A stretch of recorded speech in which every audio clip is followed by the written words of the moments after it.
സർവമിദം തതം ഏന സർവമിദം തതം. എന്തിനാലാണോ ഈ കാണുന്നത് മുഴുവൻ വ്യാപിക്കപ്പെട്ടിരിക്കുന്നത്, എന്താണോ എല്ലാറ്റിലും വ്യാപിച്ചിരിക്കുന്നത്, ആ വ്യാപിച്ചിരിക്കുന്ന വസ്തു എത്ര കാലേതു അനാവൃത്തിം ആവൃത്തിം ചൈവയോഗിനഃ പ്രയാതായാന്തിതം കാലം വക്ഷ്യാമി ഭരതർഷഭ. എത്ര കാലേത്വനാവൃത്തിം ആവൃത്തിം ചൈവയോഗിനഃ പ്രയാതായാന്തിതം കാലം വക്ഷ്യാമി ഭരതർഷഭ. 23-ാമത്തെ ശ്ലോകം മുതൽ 28-ാമത്തെ ശ്ലോകം വരെ എത്രണ്ണം? 6 എണ്ണം. ഈ 8-ാം അധ്യായത്തിൽ ഈ അവസാനത്തെ 6 ശ്ലോകങ്ങളുണ്ടല്ലോ, ഇത് ലോകത്തിൽ എന്നും ഒരു ചോദ്യചിഹ്നമായിട്ടാണ് അവശേഷിക്കുന്നത്. എനിക്ക് തോന്നുന്നു വിവേകാനന്ദ സ്വാമി അടക്കം പറഞ്ഞിട്ടുണ്ട്, എന്താണ് കൃഷ്ണൻ ഇത് പറഞ്ഞിരിക്കുന്നത്, എന്താണ് ഉദ്ദേശിച്ചിരിക്കുന്നത് മനസ്സിലാവണില്ല, ഇതെപ്പോഴും സംശയത്തിനും ചോദ്യത്തിനും ചർച്ചയ്ക്കും വിധേയമാണെന്ന്. അങ്ങനെ ആവുന്നത് നല്ലതാണല്ലോ. എന്തെങ്കിലും ഒരു വിഷയം ചർച്ച വിട്ടു പോണില്ലെങ്കിൽ അപ്പോഴാണ് നമ്മുടെ മനസ്സിനെ ഗ്രസിച്ചിരിക്കുക. ഈ കുട്ടികളൊക്കെ ചെറുപ്പത്തിൽ സ്നേഹമുള്ള ആളെ എപ്പോഴും വിചാരിക്കുന്നു പറയും. നമ്മുടെ ബുദ്ധിയിൽ എന്തെങ്കിലും ഒന്ന് തങ്ങി നിൽക്കണമെങ്കിൽ അത് ബുദ്ധിക്ക് പേർത്തെടുക്കാൻ പറ്റാത്ത ഒരു മുള്ളു പോലെയാവണത്. അപ്പോഴേ ബുദ്ധി വിട്ടു പോകാതെ ഇരിക്കുള്ളൂ. അനി ഇവിടുന്ന് അങ്ങോട്ട് പറയുന്ന 6 ശ്ലോകമുണ്ടല്ലോ, എപ്പോഴും അത് മനുഷ്യനൊരു ചോദ്യചിഹ്നമായി നിൽക്കുന്നതാ. ആരും അതിന് ശരിക്കും അർത്ഥം പറഞ്ഞിട്ടുണ്ടോ എന്നുള്ള കാര്യം സംശയമാണ്. ആരും ഇതുവരെ പറഞ്ഞിട്ടില്ല എന്നാ. ഞാൻ എസൻഷ്യൽ കോൺസെപ്റ്റ്സ് ഓഫ് ഭഗവത്ഗീത അത് പ്രതിപാദിക്കുന്ന സമയത്ത് ഈ ഉത്തരായന ദക്ഷിണായന ഗതികളെ പറ്റി അതിൽ പ്രതിപാദിച്ചിട്ടുണ്ട്. ഇവിടെ നിങ്ങളോട് ഞാനിത് പറയാം, നിങ്ങൾക്ക് ആ പുസ്തകം വാങ്ങി വായിക്കാവുന്നതാണ്. എന്താ ഇവിടെ പറയണത്? എത്ര കാലേതു അനാവൃത്തിം ആവൃത്തിം ചൈവയോഗിനഃ പ്രയാതായാന്തി തം കാലം വക്ഷ്യാമി ഭരതർഷഭ. കൃഷ്ണൻ ജീവിച്ചിരിക്കുന്ന കാലത്ത് നമ്മുടെ ഭാരതത്തിൽ കാര്യമായ ഒരു ചിന്താഗതി ഉണ്ടായിരുന്നു. ഈ ലോകത്തിലെല്ലാം ആവർത്തിക്കുന്നതാണ്.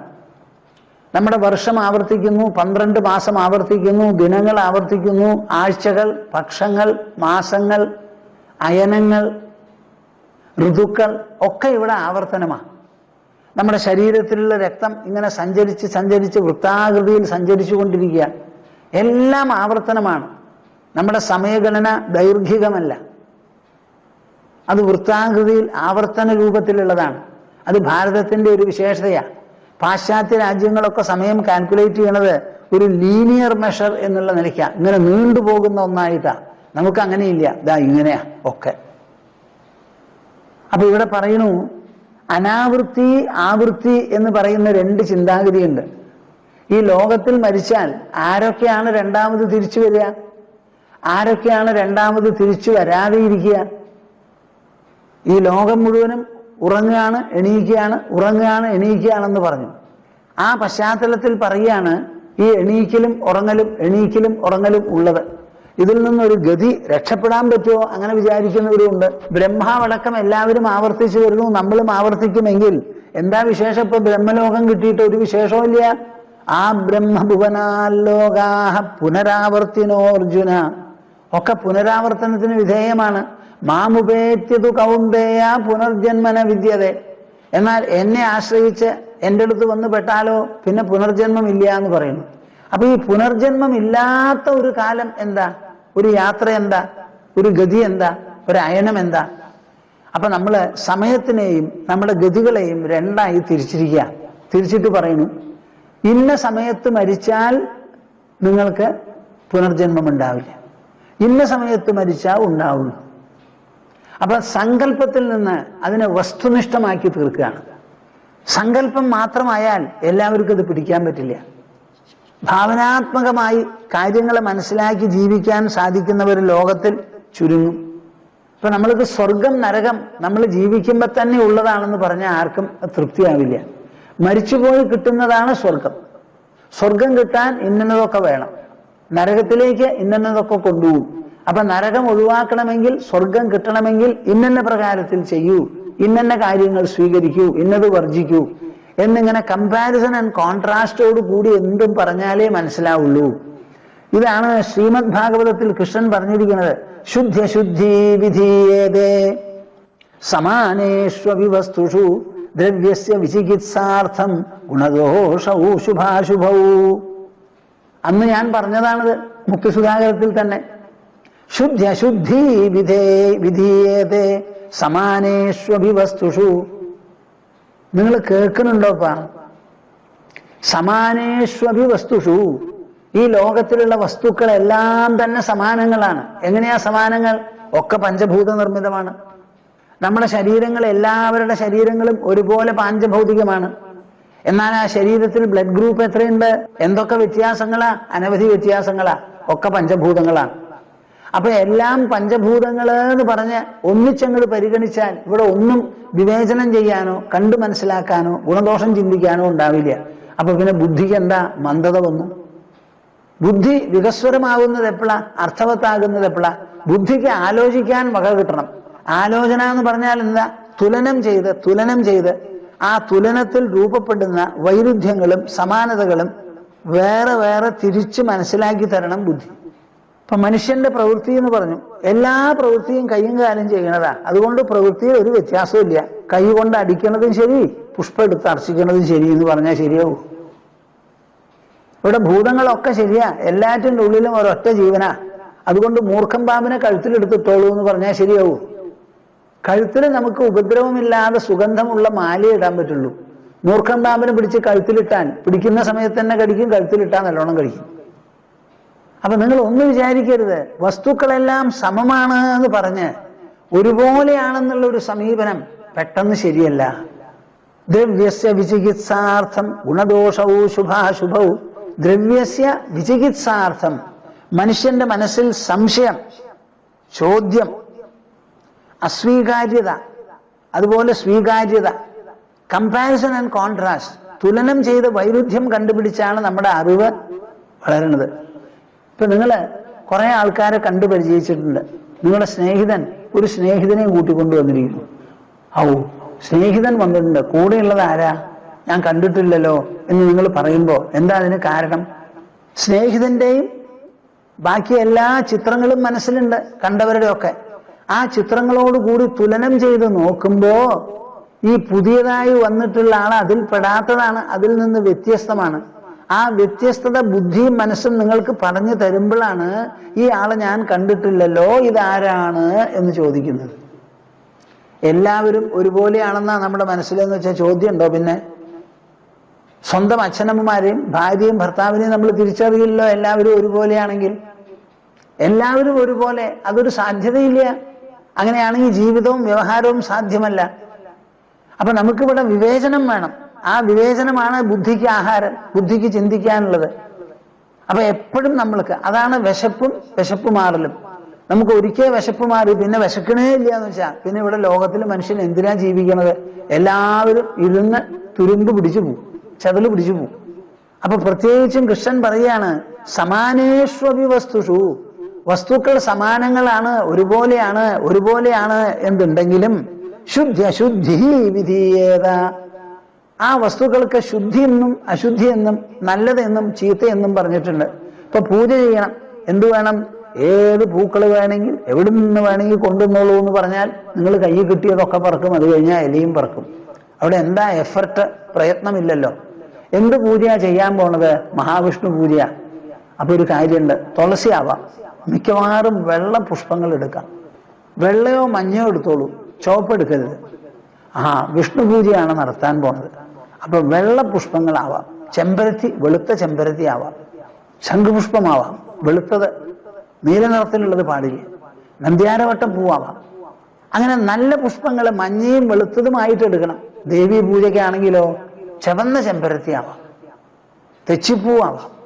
അപ്പൊ എല്ലാറ്റിനെയും അന്വേഷിച്ച് നമ്മുടെ ക്ഷേത്രങ്ങളിൽ നവീകരണം നടത്തുന്ന സമയത്ത് പ്രതിഷ്ഠാകർമ്മങ്ങൾക്കും അവര് പറയുന്ന ചില പ്രത്യേക താമരപ്പൂവും ചില പൂക്കളുമുണ്ട്. അതിപ്പോ കേരളത്തിൽ ഏതോ ഒരു കുളത്തിലും ഒരു മനയിലും ഉള്ള സാധനങ്ങളുണ്ട്. പെട്ടെന്ന് ഇപ്പൊ എനിക്ക് ഓർമ്മ വരണില്ല. അത് അന്വേഷിച്ച് ചെല്ലണം, അവിടെ അത് ഉണ്ടാവണം, കാത്തിരിക്കണം, രാത്രിയെ വിടരുള്ളൂ, ഇങ്ങനെയൊക്കെ ആയിട്ട് കൊണ്ടുവരണമെന്ന്. അപ്പൊ അത് പോയി കൊണ്ടുവരാൻ എത്ര തപസ് വേണ്ടി വരുമെന്ന് ആലോചിക്കൂ.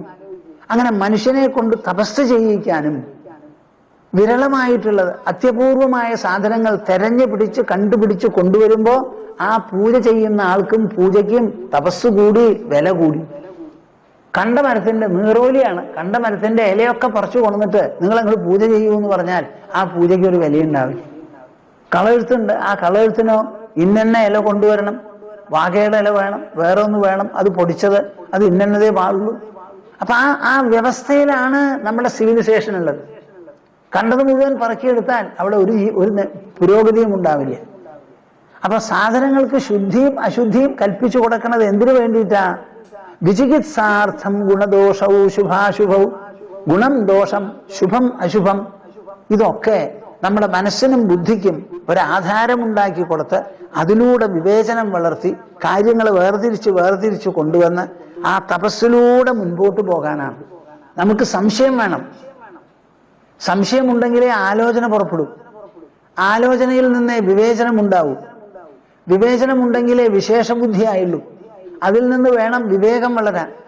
ആ വളർച്ചയാണ് ബുദ്ധിക്കുള്ള വികാസം. അവസാനം പറയണത് എന്താ?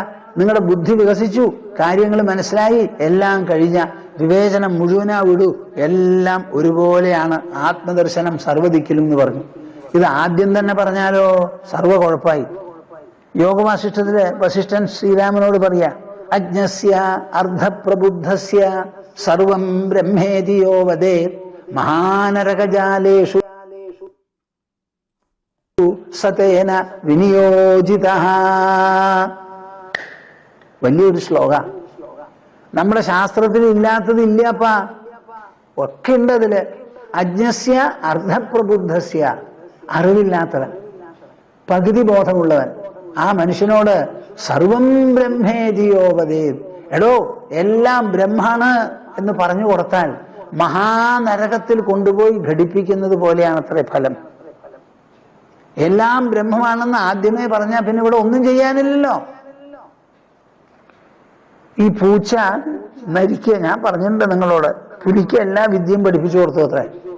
അപ്പൊ എല്ലാ വിദ്യയും പഠിപ്പിച്ച് അങ്ങോട്ട് കൊടുത്തപ്പോ പുലി പറഞ്ഞു പൂച്ചയെ പിടിക്കാനാ പോയി. നമ്മളുടെ ഭസ്മാസുരന്റെ കഥ തന്നെ. അപ്പൊ പിന്നെ പൂച്ച എന്താ ചെയ്യാ? പൂച്ച ആകൃതിയിൽ ചെറുപ്പാണല്ലോ, പുലി വലുതാ. അപ്പൊ പുലിക്ക് പൂച്ചയെ പിടിക്കാൻ വല്ല വിഷമമുണ്ടോ? സർവ്വവിദ്യയും പറഞ്ഞു കൊടുത്തു കഴിഞ്ഞു.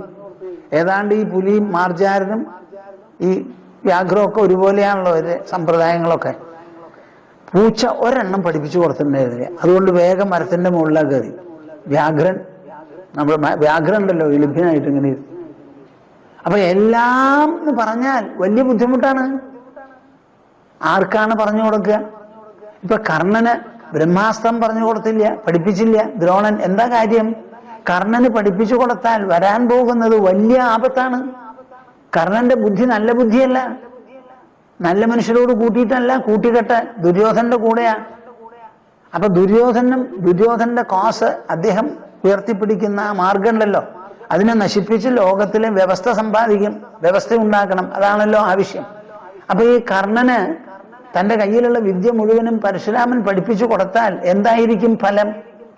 അതുപോലെ തന്നെയാണ് പാവം ഏകലവ്യന്റെ കാര്യത്തിലും. ഏകലവ്യൻ വളരെ നല്ല കുട്ടിയാണ്, നല്ല മനുഷ്യനാണ്. പക്ഷെ തകരാറ് എന്താന്ന് വെച്ചാൽ മനസ്സ് ആലോചിക്കാതെ പക്ഷം പിടിച്ചു. അതാ കുഴപ്പം. നിങ്ങൾ നല്ലപോലെ മനസ്സിലാക്കണം. ഇതൊക്കെ മാരകവിദ്യ, അസ്ത്രശസ്ത്ര വിദ്യ. അത് പഠിപ്പിച്ചു കൊടുത്താൽ പിന്നെ തിരിച്ചെടുക്കാൻ പറ്റില്ല. ആ പഠിപ്പിക്കുന്നതിൽ തന്നെ ആർക്ക് പഠിപ്പിക്കണു, എങ്ങനെ പഠിപ്പിക്കണു, എന്തിനു പഠിപ്പിക്കണു എന്നൊക്കെ പറഞ്ഞ് മനസ്സിലാക്കി കൊടുക്കണം. നമ്മൾ ദ്രോണാചാര്യൻ ബ്രഹ്മശിരോസ്ത്രം അർജുനന് പഠിപ്പിച്ചു കൊടുത്തു അത്രേ. അർജുന, നീ എന്റെ കണ്ണിലുണ്ണിയാണ്, ഞാൻ നിനക്ക് പറഞ്ഞു തരണു ബ്രഹ്മശിരോസ്ത്രം. വേറെ ഒരാൾക്ക് ഞാൻ പറഞ്ഞു കൊടുത്തിട്ടില്ല. എത്രയോ കാലം തപസ് ചെയ്ത് കഷ്ടപ്പെട്ട് ബുദ്ധിമുട്ടി ഞാൻ സമ്പാദിച്ചിട്ടുള്ളതാണ് എന്ന് പറഞ്ഞ് ബ്രഹ്മശിരോസ്ത്രം ഉപദേശിച്ചു കൊടുത്തു. എന്നിട്ട് പറയാണ്, എനിക്ക് ഗുരുദക്ഷിണ വേണം, തയ്യാറായിക്കോന്ന്. എന്താ? വേണ്ടി വന്നാൽ നീ എന്നോട് യുദ്ധം ചെയ്യണം. എവിടെ പോയി കാര്യം? ഒന്ന് ആലോചിച്ച് നോക്കൂ. നിങ്ങൾ ഇതൊക്കെ ഒന്ന് കേൾക്കൂപ്പാ, ഒന്ന് മനസ്സിലാക്കൂ എവിടെ കിടക്കുന്നു കാര്യങ്ങളെന്ന്. അപ്പോ എല്ലാം സമം സമം എന്ന് പറഞ്ഞാൽ മഹാനരകജാലേഷു സതേന വിനിയോജിത.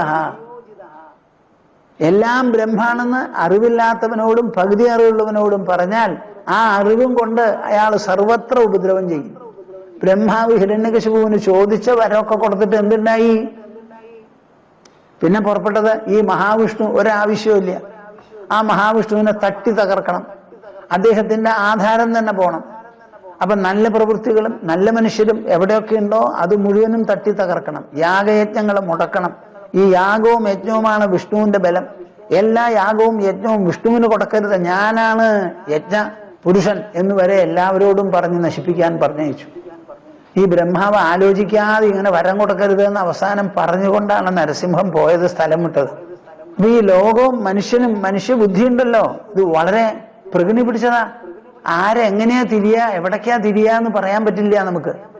ശുദ്ധശുദ്ധി വിധീയേത സമാനേഷ്വഭിവസ്തുഷു ദ്രവ്യസ്യ വിചികിത്സാർത്ഥം ഗുണദോഷൗ ശുഭാശുഭൗ. അപ്പൊ ഗുണങ്ങൾ, ദോഷങ്ങൾ, ശുഭങ്ങൾ, അശുഭങ്ങൾ, പുണ്യം, പാപം, സ്വർഗം, നരകം, നല്ലത്, ചീത്ത, ഉയർച്ച, താഴ്ച, ഉത്കർഷം, അപകർഷം, ഇങ്ങനെയുള്ള വിവേചനം മുഴുവനും നമ്മുടെ മനസ്സിനെയും ബുദ്ധിയെയും ചിന്തിപ്പിച്ച് വികസിപ്പിച്ച് വളരാനാണ്.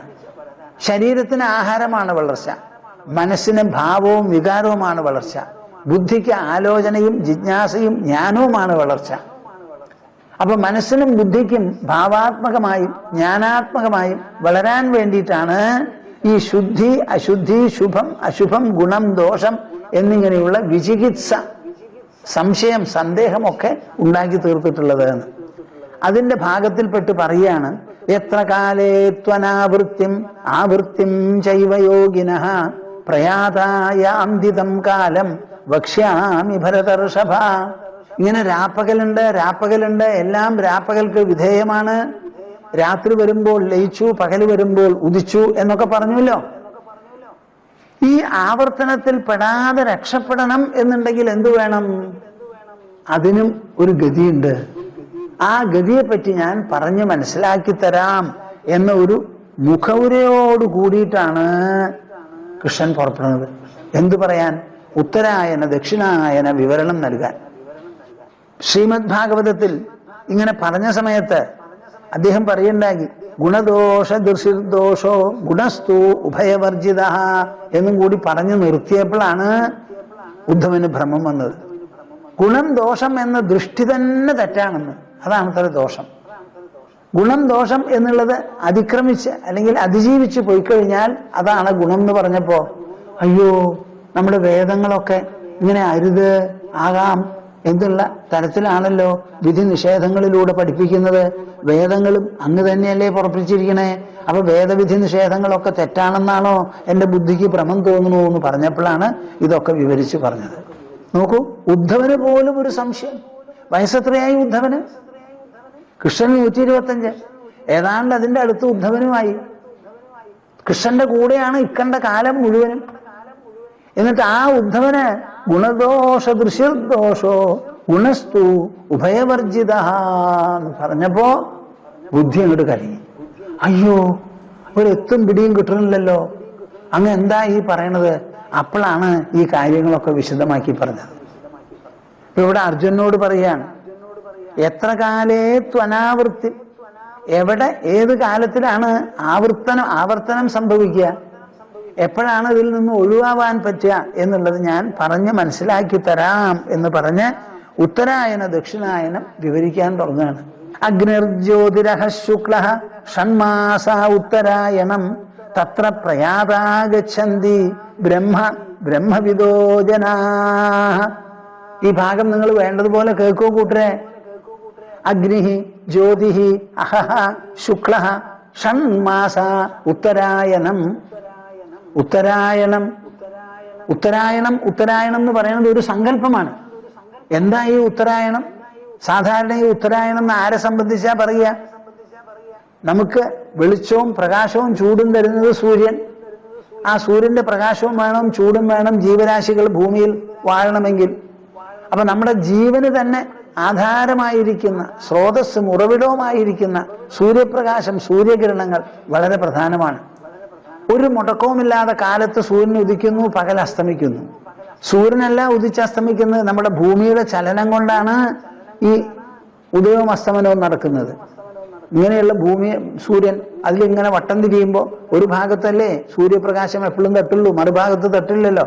ഒരു പന്തെടുത്ത് ഒരു ബൾബിന്റെ മുൻപിൽ കാണിക്കൂ, എത്ര പ്രകാശം ഓടുകയാണെങ്കിലും പന്തിന്റെ ഇപ്പുറത്ത് ഇരുട്ടായിരിക്കുമല്ലോ. അതുപോലെയാണ് നമ്മൾ ഇവിടുന്ന് നോക്കുമ്പോൾ സൂര്യന് രണ്ട് ഗതികളാണ്. ഏതാ ആ ഗതി? തെക്കേ അറ്റത്തുനിന്ന് വടക്കോട്ട്, വടക്കേ അറ്റത്തുനിന്ന് തെക്കോട്ട്, ഇങ്ങനെ അങ്ങോട്ടും ഇങ്ങോട്ടും പോകുമ്പോൾ 4 പോയിന്റ് അവിടെ വളരെ സ്പെസിഫിക് ആണ്, പ്രത്യേകമാണ്.